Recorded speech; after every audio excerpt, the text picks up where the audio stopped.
Thank you.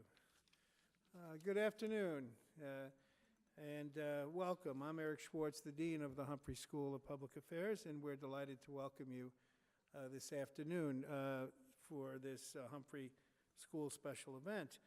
We are delighted to welcome Shaarik Zafar, who has served as the special representative to Muslim communities at the U.S. Department of State since July of 2014.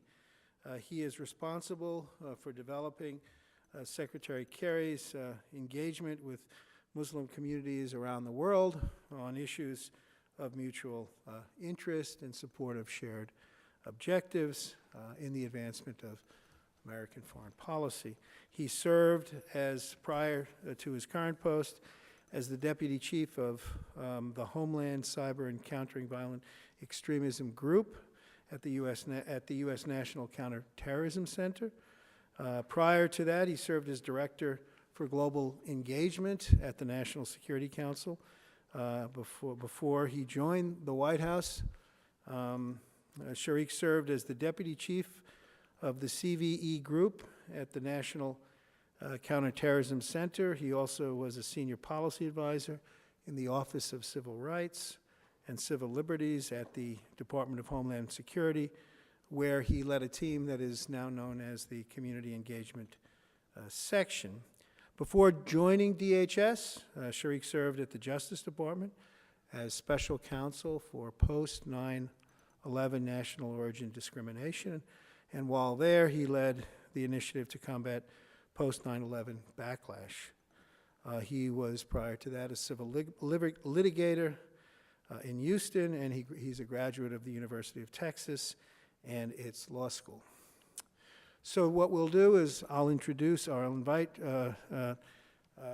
Shaarik to say some words initially at the outset, and he'll speak for as long as he wants to speak, but probably 10 or 15 minutes. And then we will invite two students at the Humphrey School to join me in a conversation with the special representative, which we will have after his remarks. And then after a short conversation, we'll open it up to questions and comments from the audience. So let me also introduce our two students, and give you and then I will invite them to the podium after we don't really have a stage, but to the front after Shaarik's remarks.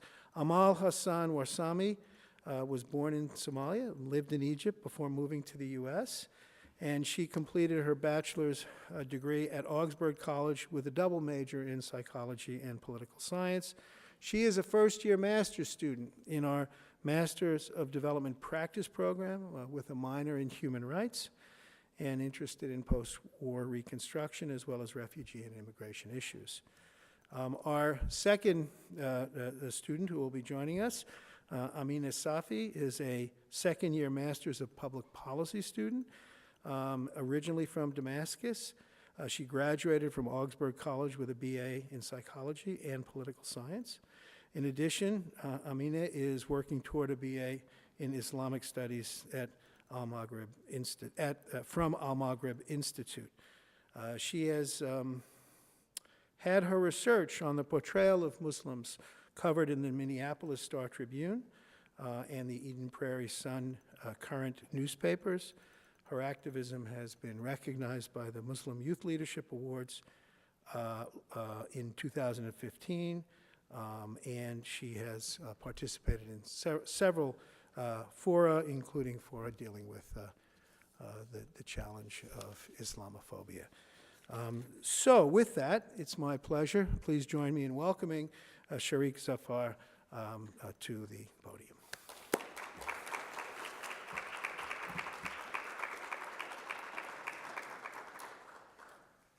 Well, thank you for that introduction. I have to say, it's really neat to be in this room at this school. As someone who started his career as a civil rights lawyer, Hubert Humphrey, the role that he played in advancing our nation's civil rights movement and the 1964 Civil Rights Act is, I think it's quite important to recognize. And I think this is really amazing how you all have, protected the memory and his legacy here. So thank you for that. Thanks to Dean Schwartz. Dean Schwartz is one of ours. He used to be at the State Department, and before that had a career at the White House. And I was earlier today. I was at the Lutheran Social Services building in, I guess, South Minneapolis, and they were singing your praises because part of what he did when he was still at the State Department was made sure that they were adequately resourced so that they could continue to do, frankly, God's work, which is making sure that refugees from around the world, get a second chance. And so we're so grateful for what you did and what you're continuing to do, and it's an honor, frankly, just to be here. I'm also excited to be on stage here in a little bit with Emine and Amal, and we're going to have a conversation. So I'm going to kind of quickly run through it. One thing about government, and I've been in government for over a decade now, you can speak your own mind, but you have 30 other people who make sure that so there's some prepared remarks that you have to give, and then we can have our real conversation. So, and thanks also to everybody who shows up on a Tuesday evening. I know there's a lot going on, so I appreciate it. So my name is Shaarik Zafar. I'm the special representative to Muslim communities at the Department of State. And I'm part of a broader effort, which is the Office for Religion and Global Affairs. And the reason we created this office, I used to work at the White House, and one of the strategies I developed was our first ever national strategy on integrating religious leader engagement into our foreign policy. And the reason that we had this idea was that the world is a religious place. The world is a religious place. Now, our country, we're a secular country, and I'm proud of the fact that we have a secular government. We're a secular government, but we're a deeply religious country, right? Compared to, our allies in Europe, people go to church, they go to temple, they go to mosque. But in many parts of the world, if you want to get something done on the development front, things outside the theological arena, whether it's development, vaccination, human rights, women's education, you have to engage religious leaders, men and women. Sadly, too often it's men, not enough women, but you have to engage religious leaders because they play such a important, credible role in their society. So we developed the first ever national strategy to help our department, our aid agency, USAID, and State Department. How do you engage religious leaders? Because, we had a very secular orientation, which meant that, we can't do religion. Well, we still don't do religion. There's a First Amendment and Establishment Clause. But if you want to get things done in many parts of the world, you better understand religious dynamics. You better understand lived religion, not just what's written in books, and not just what old men in hats say, but actually what practice on the ground are. And so I'm part of this broader effort. Now, there's 1.6 billion Muslims in the world, right? And there's one of me. And so I don't, my job isn't to be everywhere, but I like to look at areas where I can be value added. I was just in northern Nigeria where we had a terrific anti-corruption workshop with Muslims and Christians who are tackling the scourge of corruption and, giving them tools because, this is something they're committed to as religious leaders, as pastors, as imams, as priests, but they need help, right? And so, and from there I went to Tunisia where we did an entrepreneurship workshop, and I've been to Indonesia where we had conversations about environment and climate change. So the one thing I've learned is Muslim communities, they care about the same things everybody else does. Whether it's, a clean environment, a growing economy, peace and security. And so I engage very broadly. Now we do have very specific conversations about whether it's the rights of religious minorities or about violent extremism. But we also have a broad range of conversation. Now, one thing that I've been more increasingly focused on is this global refugee crisis, which is unprecedented. As many of you probably know, across the globe, there are more than 21 million people have fled their homes and have crossed international borders. And that doesn't take into account over 40 million who have been internally displaced. So this is the largest refugee crisis since World War II. Now, President Obama, because as part of what he feels is our national commitment, he signed a determination authorizing the admission of 110,000 refugees in the current fiscal year. So we had a goal for last fiscal year, and we met it, of 85,000. And we took 85,000 people from some of the world's most vulnerable regions. Now, you may be wondering, my work, how does it intersect with refugee resettlement? Because I'm at the State Department. Our focus is overseas. We're a foreign ministry. And refugee resettlement happens here in communities like Minneapolis and St. Paul, which, by the way, has an amazing, I would say, an unparalleled tradition of being welcoming, and not just recently, but whether it's the Somali community, the Hmong community. This is something that this community, frankly, does over and over again. And I know I have these lists of prepared remarks, but I just want to say, I wish I could have taped or somehow bottled the conversation I had at Lutheran Social Services, where you have a Christian organization guided by the gospel, right, where they are welcoming many Muslim refugees. There's a space for Muslims to pray, where in many Muslim majority countries, frankly, Christians and other people can't worship. And I wish I could sort of just tape that and take that with me in my travels, because to me, that represents not just the best of Minnesota, that represents the best of America.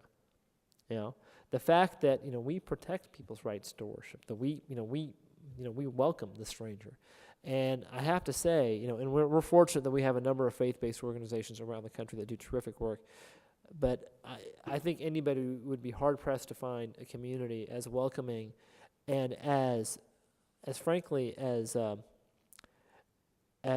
hardworking, but also, as I guess welcoming is the word that I come as the folks here in Minneapolis, St. Paul, and Minnesota.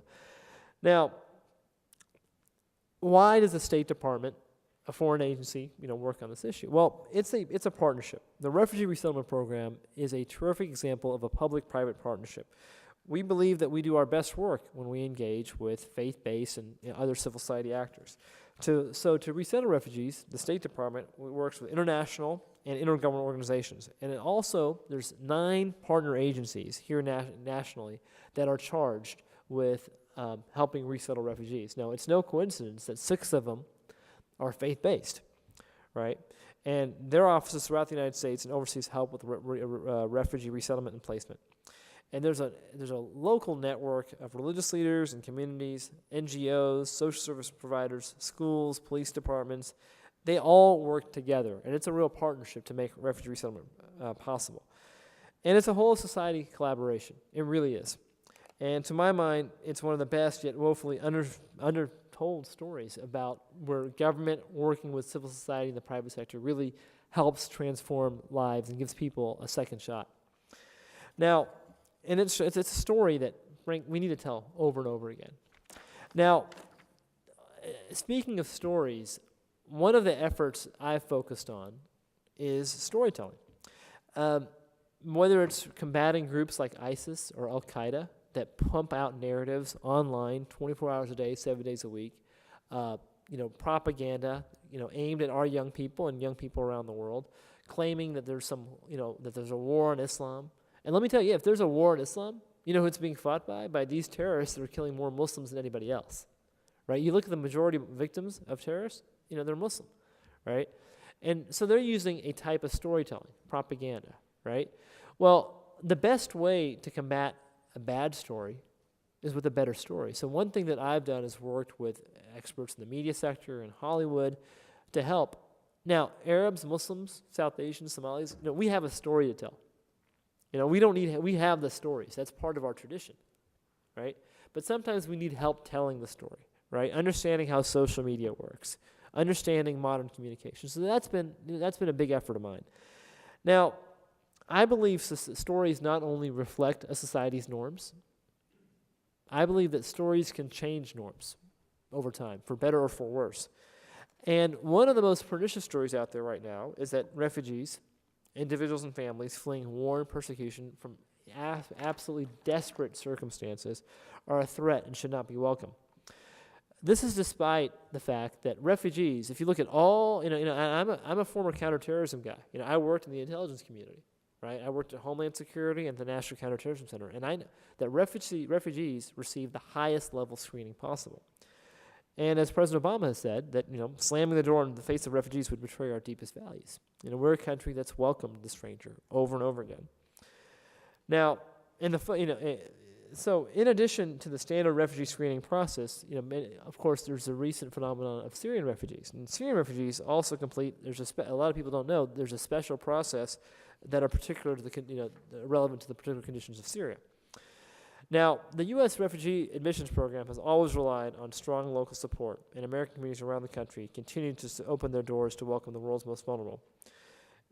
Minnesota, as I mentioned, is one of the top states for refugee settlement. And what was cool about visiting Lutheran Social Services, and tomorrow I'm sitting down with Catholic Charities, is that this idea of refugee resettlement, this is not something that's theoretical, right? This is not something where pundits will argue over people who've never actually witnessed it.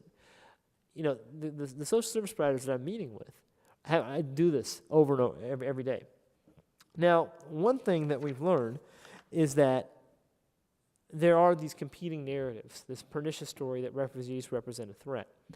And like I said, the best way to beat a bad narrative is with a better story, an accurate story.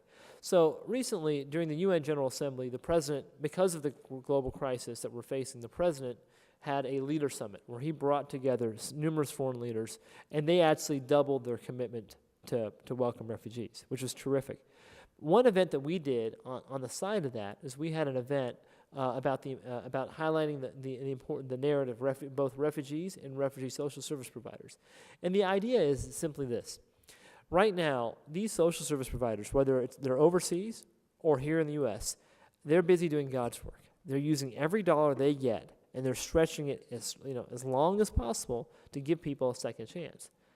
They don't have the budget or the capacity to tell their stories. Right? I mean, but they're over and over again, they come across amazing people, refugees who've now started a new life and have done, who are really paying taxes, they're contributing to the local economy. And the idea was if we showcase some of the success stories, that will help build support for the refugee resettlement process. So I'm actually really happy to say that I think day after tomorrow, there's going to be a workshop where we're inviting refugee social service providers and refugee communities in New York, and they're going to roll up their sleeves and work with some media leaders, some film and television folks, just to figure out how do you craft these stories, and how can you tell the American people a truer, more accurate view of what the refugee experience is about. When one thing I say is, one of the because of this job, I get to meet government officials, heads of state, senior ministers.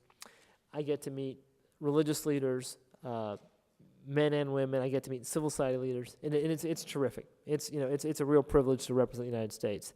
But the most important thing I do, but I think what I enjoy more than anything else, is traveling around the world and meeting young people. And I've had the opportunity to meet students from very conservative madrasas in places like Pakistan. So to students in Turkey or in other countries where are these elite secular universities. And one thing when I'm talking to young people, mostly Muslim, I ask them what it's like, and there's always a sense of optimism. They want to contribute to their countries. They want they're optimistic about the future, but there are also challenges. And one thing that they always say is that we're upset about how our religion is being hijacked and how Islam is being depicted. These terrorists certainly don't speak for us, and also the people, bigots and others who sort of slam our religion. That we feel like that we've lost out. That on one hand you have these violent extremists and people are paying attention to them, and on the other hand you have people who are saying that that are promoting bigotry and hatred. And one thing I always tell them is I recall a story that my father told me when I was little about a hunter and a lion. And the story that I was told was that the hunter was very brave and very very very very noble, and that the lion was evil and scheming. And I get told the story over and over again. So after a while, a curious little boy, I asked, well, Dad, what makes this hunter so brave and noble, and why is the lion so evil? And my father tells me, well, no, the lion's perfectly normal. He's as God made him. He's a noble creature. And I always say, well, wait a second. Every day I hear this story about how bad this lion is, and my father told me, he goes, Shaarik, until the lion learns to speak, and tell his own story, we're only going to hear the story of the hunter, right? And so the message is, what I tell young people, is that, you need to tell your own stories. You live in an age where, because of a cell phone, you can communicate in a way that previously you just simply could not. And they have the opportunity to tell their own stories. But I also believe that the United States government, we have a role. We have a convening role. And so one thing that we've done is invested in young people, in Muslim-majority countries to help tell their stories. Giving them training on how to use social media, how to use Facebook, things like that. Not only to push back against what the terrorists are doing, but also to advance issues of women's rights, girls' education, things like that. Now, another issue that we encounter is integration, right? So much of my time is spent working in Muslim-majority countries, right? And part of that conversation is how the treatment of non-Muslim minorities. But I also go to places in Europe where there's sizable Muslim minority communities. Now, one challenge that they tell me, what they raise, is this challenge of integration, right? Well, that's something that our country, while not perfect, that's something that we've done a particularly good job about. We're a nation of immigrants, and in particular, states like Minneapolis, Minnesota have done a really terrific job.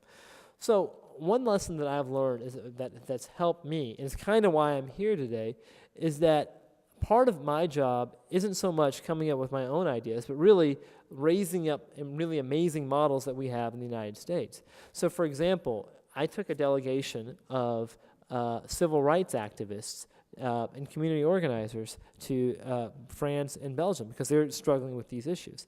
And, we didn't admire the problem of discrimination. Look, we have discrimination. We have it here in the United States. We have it in Europe. But what we did is we rolled up our sleeves and we talked, we talked about the tradition of Martin Luther King and Rosa Parks. We actually gave them skills about how do you organize. And what was cool about it was that we didn't just do it with Muslim, young Muslim members. We had Jewish, LGBT, African, a range of groups in Europe. Because, the lesson of the civil rights movement in the United States is that the coalitions are powerful, right? I mean, the history of the civil rights movement in the United States was one of people, whether African American, white, Latino, Jews, Muslims, all working together. So what I find in this job is that more and more, what makes my job easy is that there's so many terrific examples of great work here in the United States that we can raise up as a model for our allies, both in the Muslim majority world, but also places in Europe. So I'll conclude with this one point.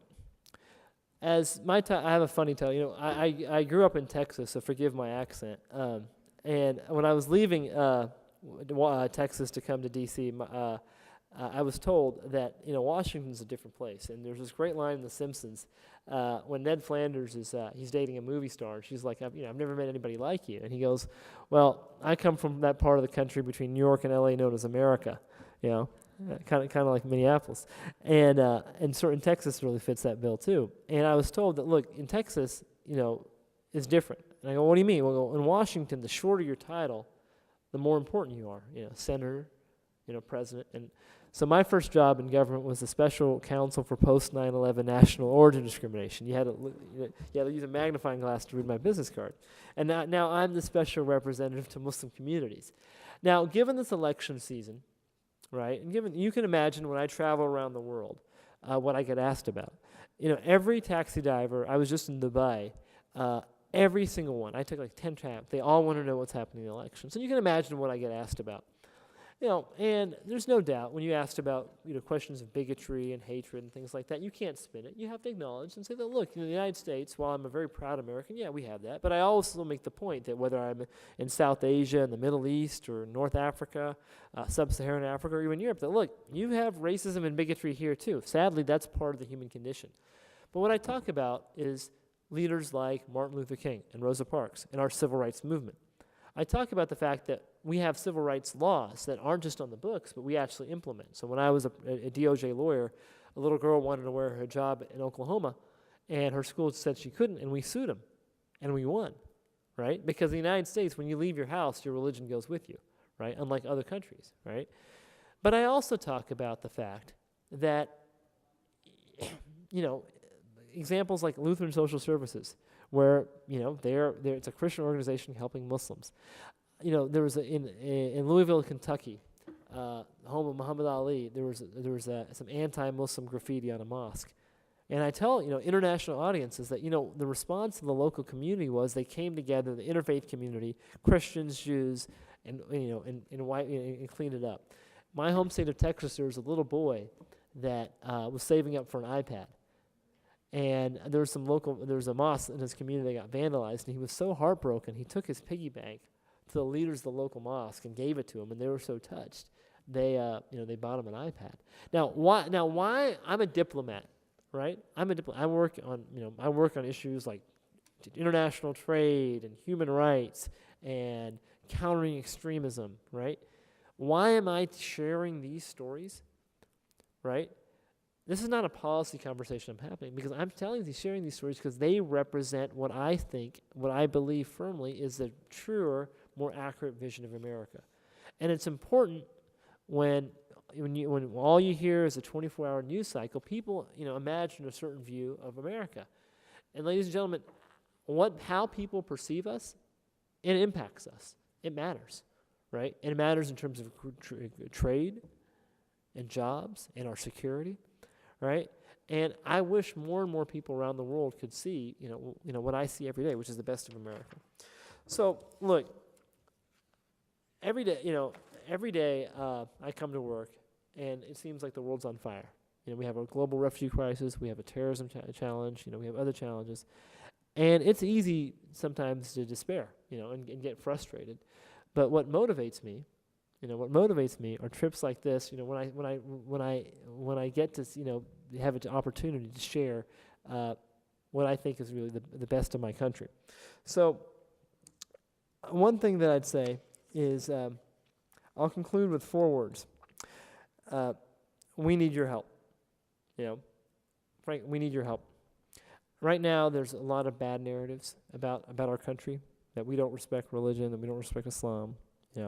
And, there's a job of the United States government, and we're going to do our job, but we need your help.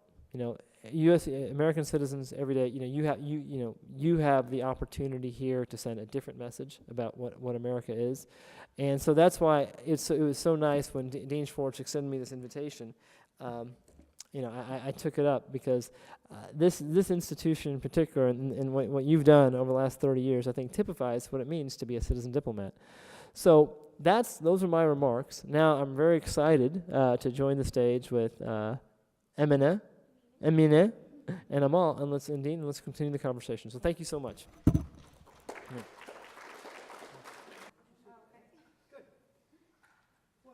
We'll start with a little conversation, and I'm Amina and Amal to begin the conversation, to begin the question. And we'll see how it goes. And at some point soon, we'll start with questions that I've got in my pocket from the audience. So, Amina, would you?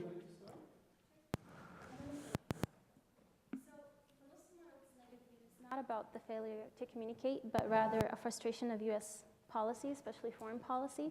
How do you attempt to address the legitimate grievances? So there's I think 3 things. There's no doubt that there's a frustration about policy, absolutely, and that was recognized in the 9/11 report and other things. But sometimes, though, I do believe it's the explanation of our policy. Right, and that there is, communicating in this environment is very, very difficult. Right, and so my job and the job of my colleagues is to make clear, what our policy is and have that honest conversation.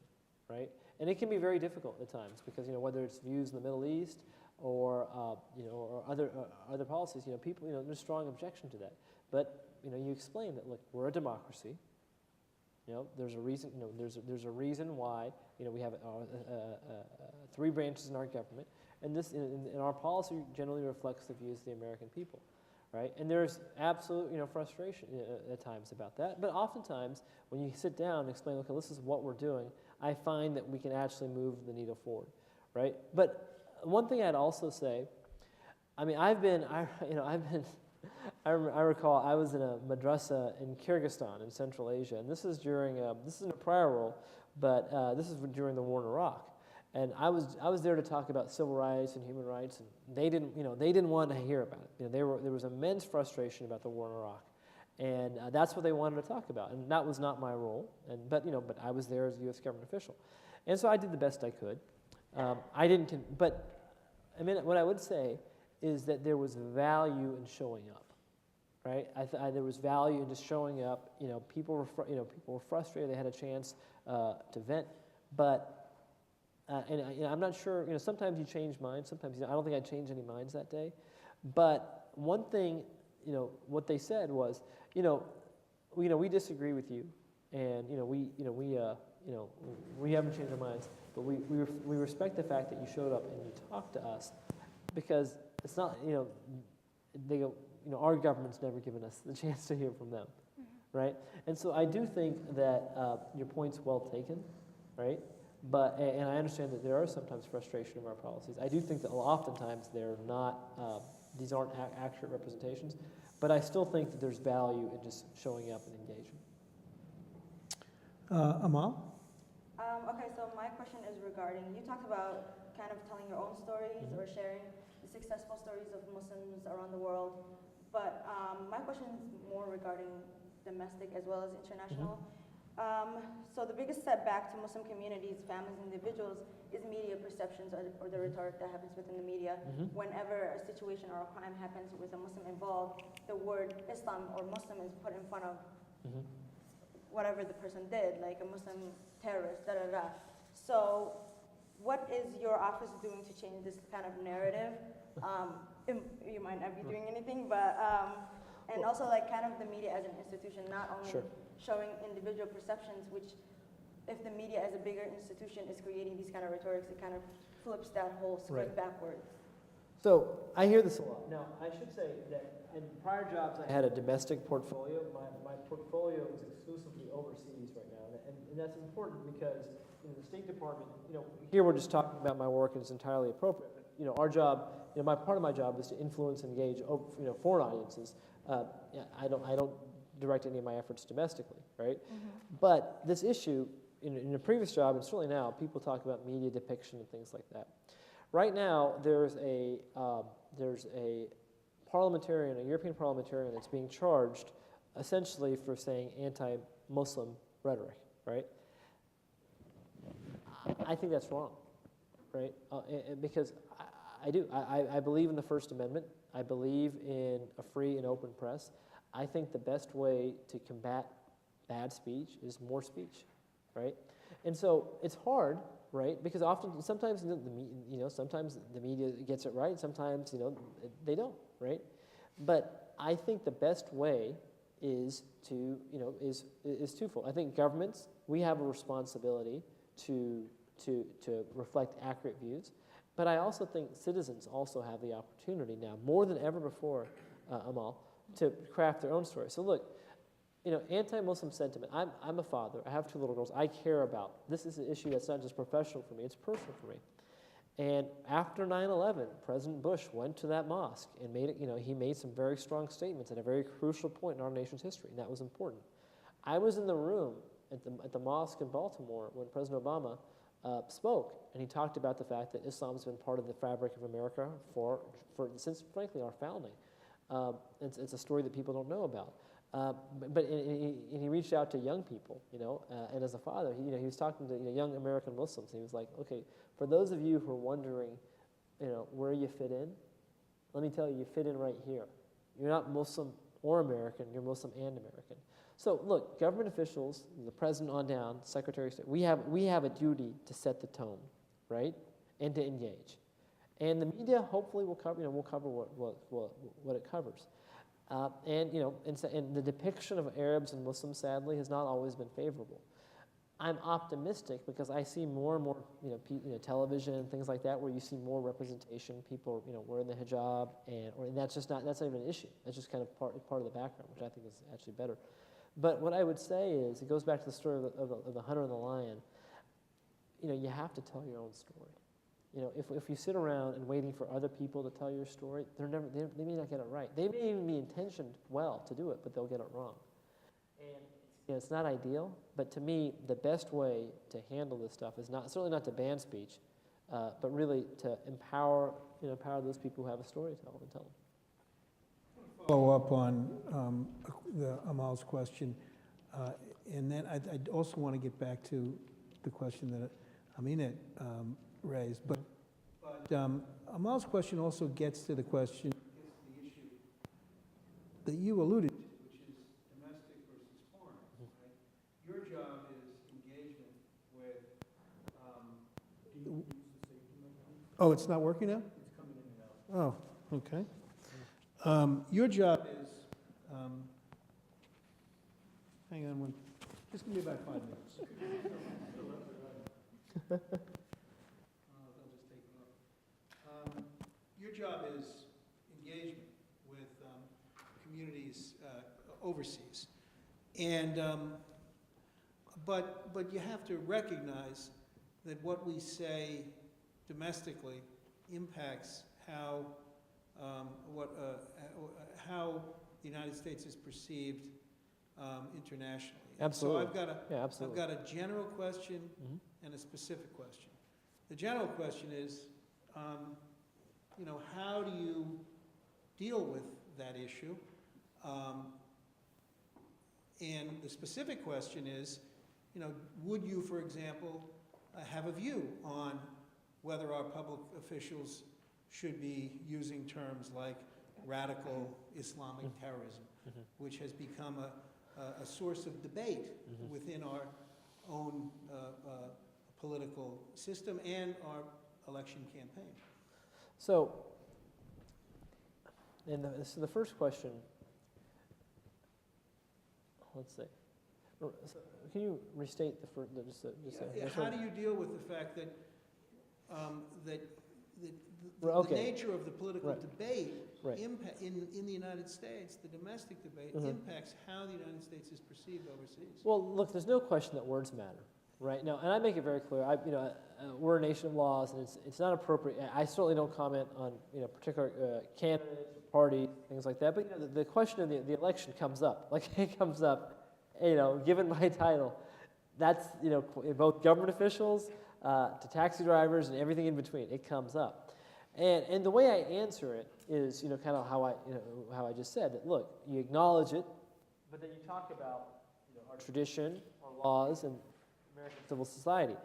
But I just want to foot stomp what the dean said that the whole world is watching. So when President Obama made this great statement, I was in Brunei, right, a Muslim majority country in Southeast Asia on the island of Borneo, and the Mufti, right, the religious leader for the entire country, doesn't speak a lick of English, through a translator told me how much he appreciated what the president said, right? So the point, I'm not saying that point because, though I do believe that what the president said was great, but just that's the modern information environment we're in, A.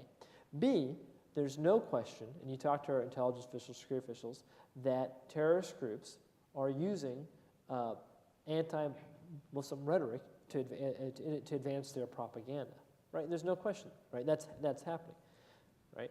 But again, I believe in the First Amendment. I just think it's the best way. I'm not suggesting this is what you're saying, that the best way to do it is to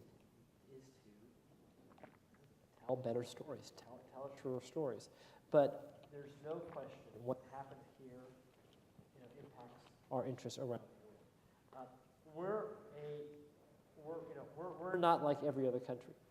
I'm not saying that at braggadocio, though I'm a proud American. But we're not like any other country. And the stories, the level of interest, certainly in our election otherwise, is global. And so what people say matters. Now, terminology. So the most important thing I think when we talk about terminology to define the terrorists and these groups that are killing innocents is that you have to be accurate. I don't care about political correctness. I really don't. I want to be accurate. right? And we have the men and women that I work with, the intelligence community. They're very careful about talking about what do you call somebody, and there's a history and there's this context. But then the second thing is, once we're accurate, you want to be strategic, right? And that's not about being politically correct. It's recognizing that our words matter. And so there's certain terms, they may make sense in an American context, but they may not make sense in an international context, right? And the president's been very clear about this. That, look, it's not about being politically correct. It's about being strategic. Part of what we're trying to do, for us, like a lot of people want to fight terrorism, right? By the way, I just don't want to talk about terrorism. I want to talk because there's Muslim communities, like I said, care about the range of issues. But since we're on the topic of terrorism, a lot of people want to fight terrorism. I want to win, right? I want to win. All of us, we want to win, and part of that is working with our allies, who, guess what, are going to be Muslim. Whether it's the Peshmerga in Iraq or the Iraqi army, we're enormous success in Mosul, right? We got men and women in our military that are Muslim, right? And so we need to be strategic. Yes, we have to be honest, we have to be accurate. And so I think, frankly, if we use those two layers as ways to determine accurate terminology, we'll be in good shape. Let's be accurate and let's be strategic, and let's know that we need a coalition of folks for us to win. Oh, okay. Sure. But you raise a very good point, and it's the question that I've thought about quite a bit. Did you have another Yeah. question? So, okay. When countering violent extremism programs are aimed at rooting out all violent extremism, how do you explain that they have only focused on Muslims, considering that the FBI statistics around less than 10% of terrorist crimes are committed by Muslims? Right. So, Amina's asking a question that's really more domestic in nature. So, and I no longer have this account, so this is a question that's more properly directed at the Justice Department or the FBI. But I'll take a stab at, in government, we have roles, and, it's important for me to stay in my role. But essentially the point, what she's asking, and I don't want to put words in your mouth, but essentially is that in the United States, we have a range of terrorist threats, right?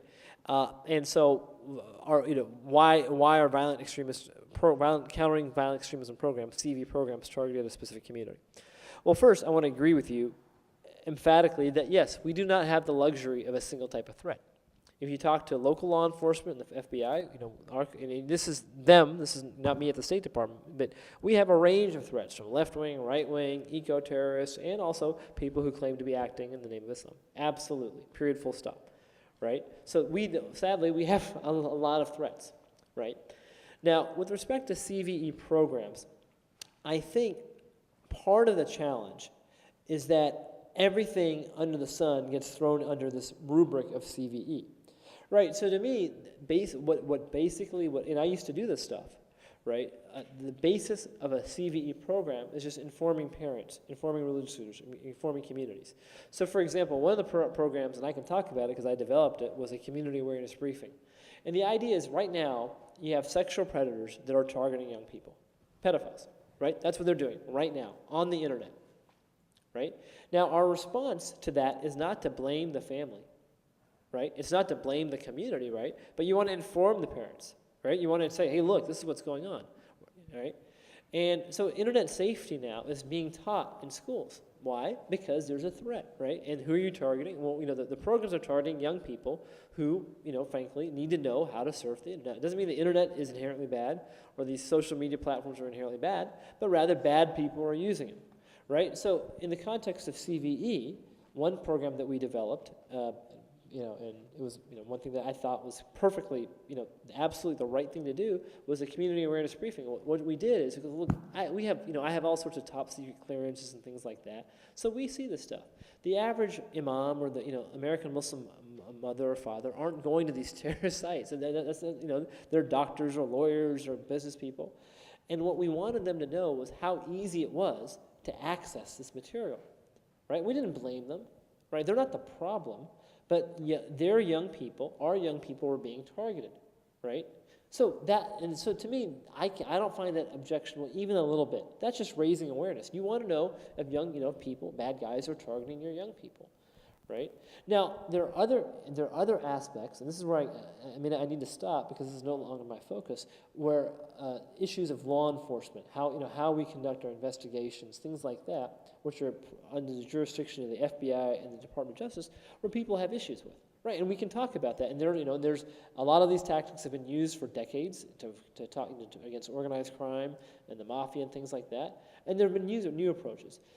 I think to have a better, more productive conversation about CVE, we really need to figure out what are the specific programs that entail and what we really are upset about.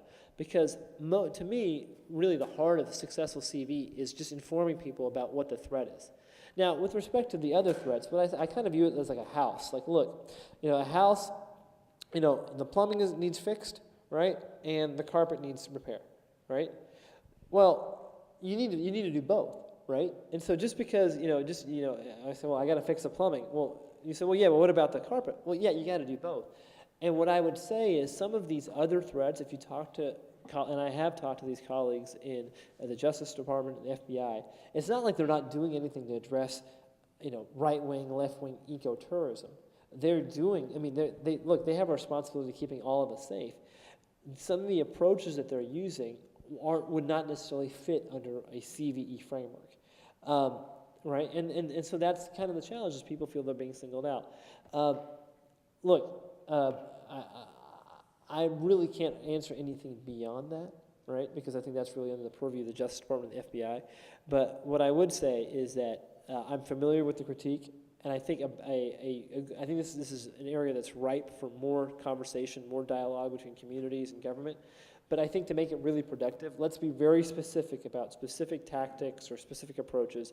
And I think you'll find that things like the community awareness briefing and other types of these information programs are frankly unobjectionable. And the one thing I also say is that, we, for a long time, social networking sites, Facebook, Google, YouTube, were hosting a lot of this stuff. And we've engaged them also, and they on their own, because a lot of this propaganda, by the way, is protected speech. It doesn't, the threshold to ban speech in our country is super, super high. Unlike in France or Israel or other places where, where they're banning stuff, our threshold is super high. But Google, Facebook, now even Twitter, because they have their own terms of use, they're now taking on their own, or taking this stuff down. And that's part of countering violent extremism, right? That's not just because they recognize that they don't want their platforms used to host terrorist propaganda, right? So that's pretty much as far as I can go. I'm going to turn to Amal, and then we'll. But before I do, I do want to sort of pursue this. This that's right. This countering violent extremism issue, because with an understanding that your focus is outside the borders of the United States. But let me ask you a question. Do you believe that the perception of the United States among Muslim communities around the world, is impacted by the way American Muslims perceive their own government? Sorta, right? See, this is the thing. What I'm going to say is kind of paradoxical, and I recognize that. Like earlier I just said, Dean, we're like no other country in the world. What happens here just travels around the world, right? And that is true. And it's also true that sometimes people couldn't care less. Like in other words, that you've got in Pakistan. I was in northern Nigeria. It's one of if you take that part of Nigeria and if it's its own country, that's the poorest country in Africa. It really is, right?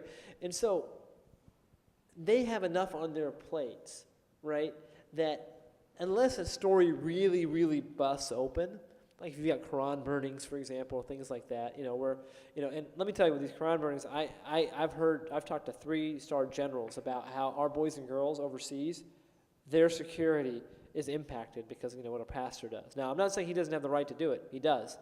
But he should know that's the way the world is. It's not the way the world should be. But our men and women overseas that are serving in our military and our diplomats are impacted by that, right? But I do think that there is sometimes a perception of people that, oh, the United States, I would never travel to the United States because I'm going to be, I'll be profiled at the border. I won't be let in. And when you talk to people now that who actually get on a plane and come here, they're like, oh, it's amazing. I had the best time of my life, right? One of the reasons, one thing that we do at the State Department, we have an exchange program, and a lot of the exchange program, whether they're Fulbright exchanges or YES programs, where you see high school age students, they come here and they visit, and what they do, what they become, are ambassadors for our country when they come back home. So, sir, you're right that there is this, the way American Muslims are treated, perceptions of that does impact attitudes. A lot of people couldn't care less because their focus is elsewhere. But the corollary to that is that when you talk to people who've actually been here, including Muslims, when they go back, I have to say their experience, and this is not hyperbolic, 99%, everybody, I'll be in an auditorium with 700 people, and we'll say, who had a challenge? Okay, who all would recommend coming to your friends? And all the hands go up, right? And so, that's the challenge, is not everybody gets to come here. Not everybody comes to Minneapolis. It's too bad. It's too bad. The reason I asked, when I was in government working on refugee issues, I visited overseas. Yep. I visited the Justice Department to talk to them about their policies with respect to detention in the United States. And, some would say, why did you do that? And part of the reason was because I was interested in it. And I thought it was a moral issue about respect for international human rights law. But there was also a sense, and this is really what the question gets at, a sense that how we behaved domestically, that if we weren't prepared to practice at home what we were preaching abroad, our position with overseas communities and governments were going to be compromised. And that's the issue, and the issue of the connection between what happens here and what happens overseas. So Dean, I agree. And one of the benefits of this position that I have is I can write a note to the secretary, and just kind of send it, without tons of clearance. And one of the topics I raised was, and he got this. He's a much smarter man than I am. He got, but was that domestic anti-Muslim bigotry impacts our interests overseas. No question about that. Absolutely. One thing I care about a lot is the rights of non-Muslim minorities in Muslim-majority countries, right? Because as a Muslim, as a minority, as a Muslim American in this country, I know I benefit from religious freedom. So I feel very strongly about that, right? And our ability to advance issues, and I'm not drawing equivalence. I'll hold our human rights record up against any other country. So I'm not saying that, this is not an equivalence. But anti-Muslim sentiment, anti-Muslim bigotry hurts our ability to have tough conversations with other countries because they just say, oh yeah, what about you? What about this? What about that?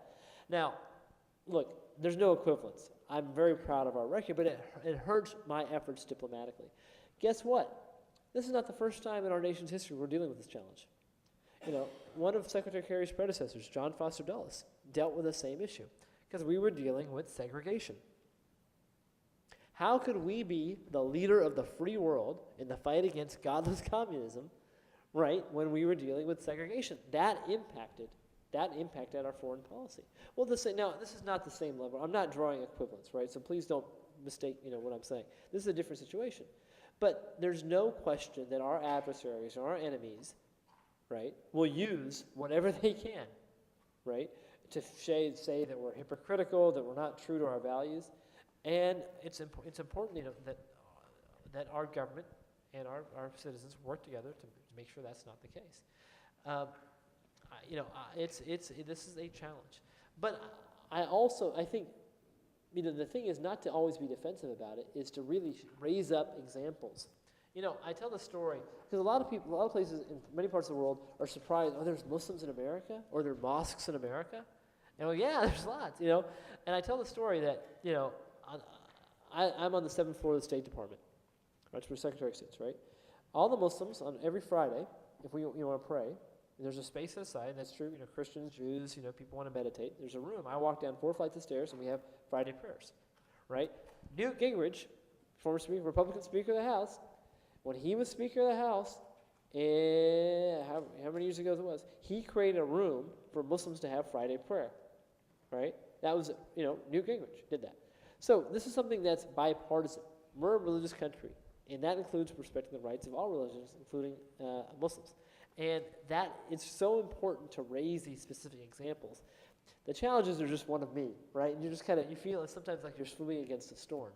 And that's why it's really important that, we take advantage of events like this, institutions like yours, so we can kind of magnify our efforts. Because, sometimes it feels like, the tide is against us. Okay, so my question is coming kind of from your bio, where you stated that part of something you're working on is developing and writing policies that expand the department's capacity to engage faith communities. So my question is, what are these policies and how is it going to be taken by faith communities, especially with a history of, let's say, government relationship building, but was kind of cloaked into an intelligence gathering kind of situation? So how are you going to counteract this history? So, okay, Amal, again, you're raising an issue that's an important issue, but it's an issue that's really a domestic issue, right? About about how our domestic law enforcement agencies are engaging with American faith communities, right? Mm-hmm. I don't work on those issues. So what I work on, so what that aspect of my bio, what that's referring to, is the fact that issue like climate change, right? That's one of, if you ask Secretary Kerry what his 3 top commitments are, probably at the top of the list are combating climate change and protecting our oceans, promoting prosperity and jobs, and then countering violent extremism and terrorism. Those are, not in any ranked order, right?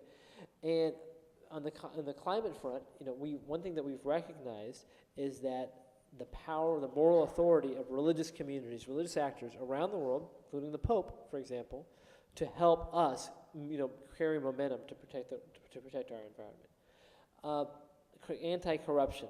Anti-corruption is an issue in many parts of the world, including the Muslim majority world. Like I said, I was just in Nigeria.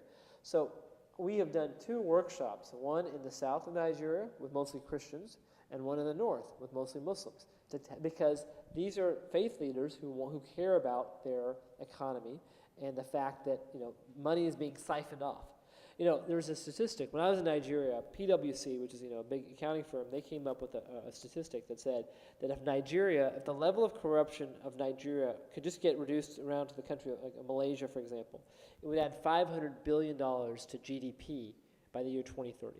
500 billion. So think about how many babies could be vaccinated, how many hospitals could be built, how many poor people could be fed. This is real money, right? And because that's what's at stake. And so what I'm working on is saying, okay, look, Mr. Imam, pastor, you care about your flocks. Here are some skills. Here's how to read a budget. Here's how to look and see, to talk about the moral imperative of combating corruption in a way, and to sort of build. So that's really my focus on. Look, your question is a fair point. I'm not the best person to answer that question, right? But what I will say, is that if you talk, I have colleagues in the FBI, Department of Justice, others, they're willing, their doors are open, right? They want, and I know that's true certainly in Minneapolis, where you have an attorney general, a U.S. attorney that's very engaged. I understand, and so you should talk to him. I'm sure he'd be willing to have that conversation. All right, here's a question.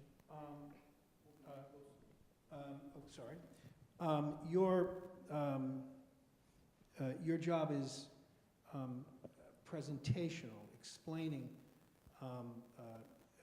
U.S. approaches to the Muslim world. To what extent is your job policy development? What's the substantive component of your job? Sure. So when I was at the White House, I was a policymaker. That's what I did.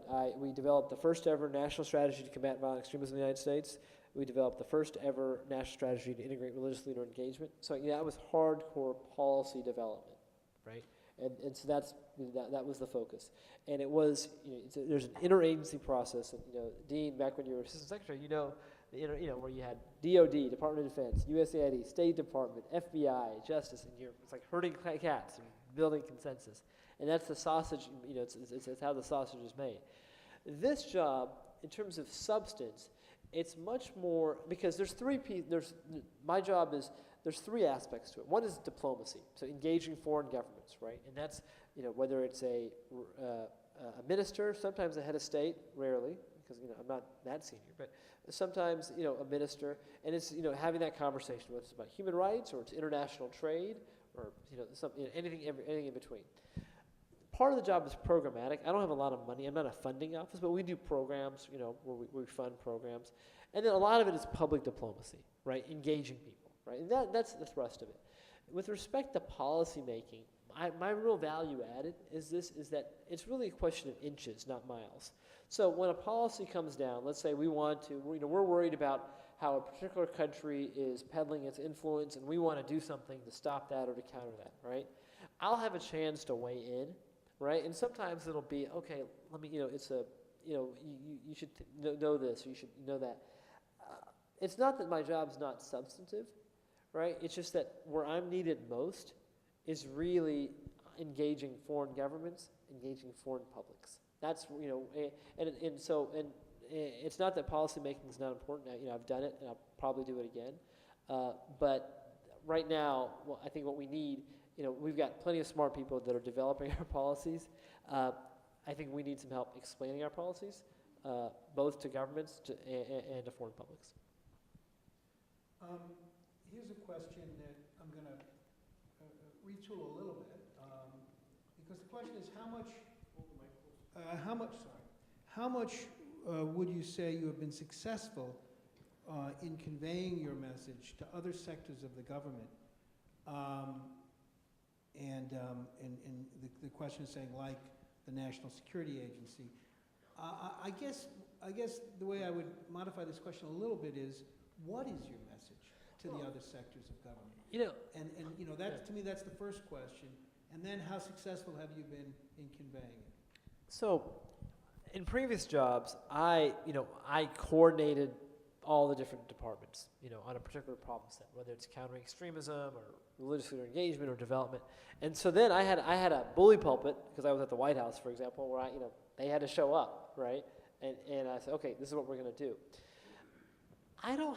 My message to my partners, the men and women in other government agencies, there's no single message. I talk about what I do. So, for example, we have a big major trade agreement with the Trans-Pacific Partnership, and I know it's been in the news, but let me tell you, it's 60% of the world's GDP, and if we're successful, more people will buy our stuff. It's as simple as that. If this trade deal gets done, it'll result in more jobs for Americans, because more people will buy our stuff. Now, I know there's a healthy debate about that, but I feel pretty strongly that trade helps America, and that's why we're doing it. I was in a country in Southeast Asia where I was talking about the Trans-Pacific Partnership, because they had passed some laws that were pretty discriminatory against LGBT and other minorities, right? And so my approach was, what I did is I said, okay, you know what, they're not going to, I'm Muslim, right, in my personal capacity, but I don't have any credibility. And this is an important point that I think I'd like to get back to in terms of who has credibility. But I'm a government, at the end of the day, I'm a student in government, right? And this is a country which is deeply publicly religious, right? There's an official religion. So I took a delegation. There was an imam. There were all American Muslims. One was an investor, because I wanted them to recognize that if they have these types of laws impact their ability to attract investment. I took a hijab-wearing African-American scholar on Sharia, who has a very progressive approach to Islamic law. Because and I wanted her to meet with the state mufti, who probably never talks to any women. Right? And I took a delegation of other people, and they were the real sort of stars of the show. Nitha and I we were just in North Africa, because one thing they're worried about is growing their economy. Well, entrepreneurship, is one way to do that. And so we took a delegation of people who've grown, American Muslims who've grown businesses from Silicon Valley. And so this delegation model has really worked. Now, getting back to your point, knock on wood, there's been a lot of interest in the models that we've done. So a lot of times I'll go talk to CIA or DOD or other elements of the department just to sort of share about what we've done, because there's a lot of interest in what we're doing. In terms of, but look, the one thing I should say, if you're worried about like anti-Muslim sentiment or that, let me tell you, I've worked under Republican and Democratic administrations. Right? I'm a political appointee now, but I was a civil servant. The men and women in our United States government, they want to get it right. They want to get it right. Intelligence analysts, whether it's in the intelligence community, they want to get it right. Now, you can't see what they're doing because that's not how they operate. But one of the sad realities is I wish more people knew how much they want to get it right. They don't need my help. We've got PhDs, people who've studied Islam, people who've lived over there. If you talk, and this is the members of the military who've served over there. Everybody wants to get it right. All right. I mean, sure, you have some bad apples here and there, but let me tell you, they don't need my help. Right. When I do have a chance to talk, it's really about sharing some of the models and successes, and we share some of them. But one last point, sir. This is an important point. I don't have any credibility when it comes to Islam. I really don't. Right? I know. So when it comes to pushing back against these narratives, about, against what the terrorists are saying, government is not the solution. Now, I know what the problem is. I can look at their narrative and I can deconstruct it, but at the end of the day, if I'm the one talking, completely useless. Completely useless. Because at the end of the day, I work for the United States government. So part of what we need, what I'm trying to do, is to figure out other people who have credibility and help build their, not by putting my arm around them and saying, hey, Mr. Imam, you're the best. Because what have I done? I've undercut his or her credibility, right? So that's the challenge. In the CVE challenge, really, the CVE challenge is we in government, we know what the problem is. We kind of know what the solution is. The paradox is we're the last people who should be talking, right? And so what we need are imams, parents, victims of terrorism, people who've lost family members to ISIS, humor, snark, frankly, because they hate being made fun of. We need the range of voices, whether in the United States or elsewhere. We can tell you kind of what the problem is, but frankly, civil society, everyday citizens, they have the solution. Well, we're kind of out of time, so what I'm going to do is invite Amina and Amal, if they have any final questions or observations, now is the time to offer them. So how much do you take and implement input from Muslim communities into developing or revising policy? Let me answer that really quick. We do that with all communities, whether it's the Jewish community, the Christian community, the evangelical community, the South Asian community. I think we're better, absolutely better, when we get input from the American public. The American public is much smarter than our government. I mean, I really believe that. And so one thing I've done throughout my career, including this job, is to have roundtables where people from a range, can offer perspectives. Let me give you a very quick example, and this is instructive. This is in a previous job where I worked on civil rights issues. Now, and so I used to have these community roundtables. I did them in Minneapolis many years ago, a couple of them. And I was in my hometown of Houston, Texas. Now, this is during there was a transatlantic terror plot, which was when we instituted the 3-ounce rule. So you can't take liquids, right? Y'all remember that? Now, it was right before the Hajj, which is the Muslim pilgrimage. Now, one aspect, what do Muslims bring back, after you do the Hajj? Zamzam, right? An equivalent is holy water. So you can imagine, a Muslim, has spent their entire life saving up for a deeply spiritual experience, right? You spent your entire, you've had this amazing journey, and you brought back, water. It's Zamzam. It's kind of holy water. It's revered. It's more than 3 ounces, and the security official just pours it out. Now, first of all, that's bad for public diplomacy. That's also bad for security because instead of looking for real threats, right, you're wasting your time. I hadn't thought of that. We hadn't thought of that. We got that idea because we were engaging members of the public. So we went back to Washington. We didn't change our security procedure one bit. What we did is we sent out some guidance about what the Hajj is, to all our men and women. We had 0 complaints because it actually improved security because now people weren't wasting their time, worrying about things that weren't threatening, but just, but really were looking for true threats. So not only do we engage members of the American public and get their, we actually benefit from it. And that's why I just think it's so important that we do that. I don't have any next questions. Well, first let me apologize because I got a lot of index cards here with questions. I can stay all night. I'm not going anywhere. And we just, but one thing I did notice, and I think this is really worth kind of pondering, is that the overwhelming majority of the questions really go to domestic issues. They're not, and it sort of, this theme keeps coming back, at least in my mind. This connection between the domestic issues we're confronting and how we're perceived abroad. In any event, we'd like to thank you for taking the time and the trouble to come out to Minnesota to have time with us and to talk not only to our students but with members of the community. So please join me in thanking our guest, the Special Representative. Thank you so